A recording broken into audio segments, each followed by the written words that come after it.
prends ça dans ta voiture au cas où tu aurais une petite faim. Et il y en a aussi près de ton ordinateur, comme ça tu auras un truc à grignoter quand tu travailleras avec un petit smiley. Et regardez ce qu'il y a à l'intérieur. Des dragibus. Elle me connaît bien ma fille. Elle a mangé tous les bleus, je vais la tuer. Je vais la tuer.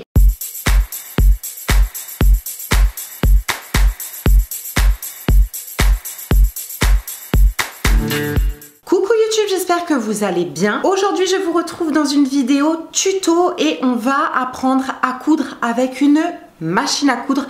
Ça fait des années que vous me demandez cette vidéo. C'est une vidéo que j'ai mis énormément de temps à vous mettre en ligne parce que, non pas que je n'ai pas le savoir-faire, mais je suis autodidacte en couture et ce depuis ma tendre enfance. J'ai appris à coudre à la main dans un premier temps, étant toute petite, vers je sais pas 5-6 ans.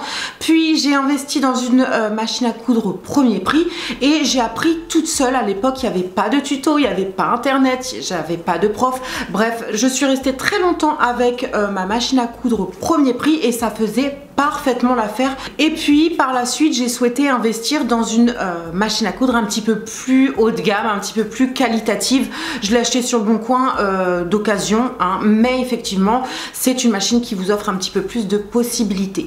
Aujourd'hui on va reprendre les bases de la couture. C'est un tuto destiné aux débutants et comme je vous l'explique, je ne suis pas couturière, je ne suis pas professionnelle, je suis autodidacte. J'espère réellement que ce tuto va vous servir et vous apprendre à débuter en couture avec votre machine à coudre. C'est parti, je vous laisse avec les images.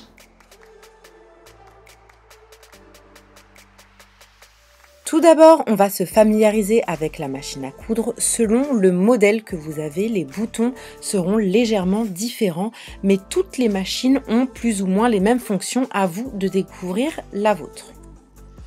Votre machine possède donc un bouton marche-arrêt ainsi qu'une molette manuelle et une pédale pour faire fonctionner la machine.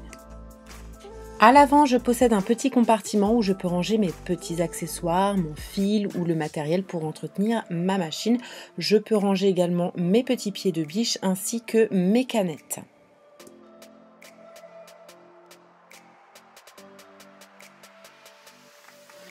Sur ce modèle, je possède des boutons pour faire la marche arrière par exemple ou pour couper le fil, mais dans une machine à coudre classique en général, c'est manuel. À vous de faire en fonction de votre machine à coudre.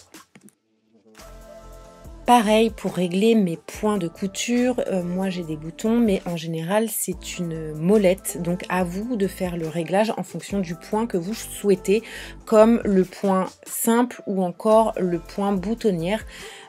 Essayez de vous référer au manuel de votre machine à coudre. Hein.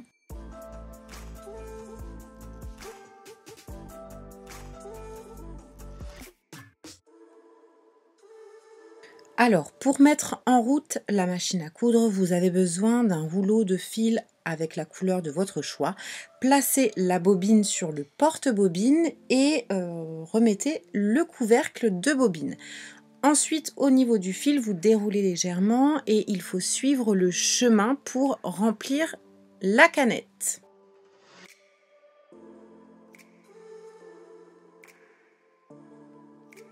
La canette, c'est cet petit objet en plastique ou parfois en métal qui va vous permettre d'effectuer votre couture. Donc il faut enfiler le fil comme à l'écran dans le petit trou. Ensuite, il faut placer la canette à sa place et clipper la canette vers la droite pour enclencher l'enroulage de la canette. Une fois en place, vous pouvez appuyer sur la pédale afin d'enrouler, de remplir la canette. Attention, le fil de la canette doit être correctement bobiné, sinon l'aiguille risque de casser. Donc faites vraiment attention.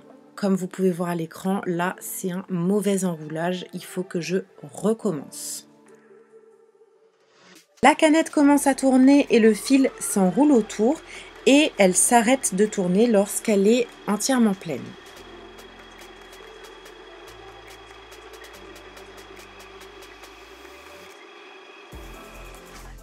Ici, on peut apercevoir que la canette est bien embobinée puisqu'il n'y a aucun fil qui dépasse, donc c'est bon pour commencer la couture.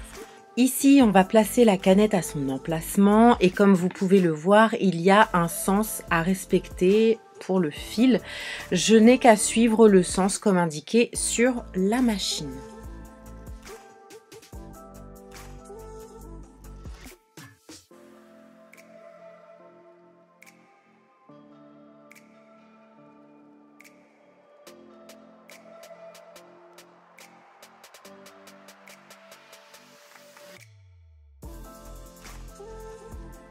Ensuite, on passe à l'enfilage supérieur de la machine. Je fais donc courir le fil en suivant les étapes, ou plutôt les petits numéros indiqués sur ma machine à coudre.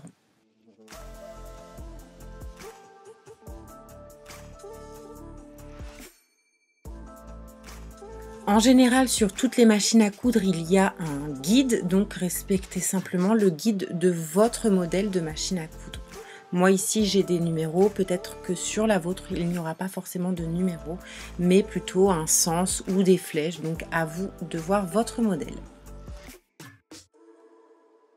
Vous pouvez également changer le pied de biche, donc il suffit d'actionner un petit bouton à l'arrière pour pouvoir changer le pied en fonction de la couture ou du point que vous souhaitez sur votre tissu. Dernière étape, vous n'avez qu'à enfiler votre fil dans le chat de l'aiguille. Moi j'ai un petit bouton à actionner, mais en général vous le faites de façon manuelle. Dernier détail, je place le fil sous le pied de biche vers l'arrière. C'est important pour commencer la couture.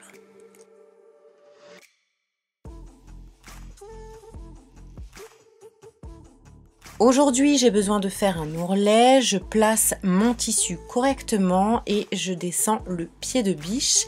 Et enfin, j'actionne la pédale pour mettre en route la couture à la vitesse que je souhaite.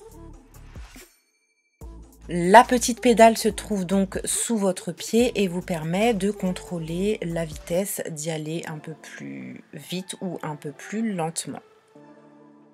J'ai choisi de coudre mon bout de tissu avec une couture simple et arrivé au bout, je fais une marche arrière avec le bouton afin de fixer mon point et qu'il ne s'enlève pas lorsque je vais porter ma jupe ou lorsque je vais mettre ma jupe au lavage par exemple. Mon ourlet est à présent terminé, ça m'a pris en tout et pour tout environ 10 minutes. Voilà YouTube, j'ai terminé avec ce petit tuto pour les débutants sur machine à coudre. J'espère réellement qu'il a pu vous servir, que vous avez compris. N'hésitez pas à me poser toutes les questions qui vous passent par la tête dans les commentaires. J'ai certainement oublié des choses ou voilà, il y a peut-être des choses qui me paraissent évidentes pour moi, mais pas forcément pour vous qui êtes débutants. En attendant la prochaine vidéo, je vous embrasse très très fort. Je vous dis à très bientôt ou à tout de suite dans les commentaires. Sur ce, je vous fais plein d'énormes bisous et en attendant, soyez inspirés.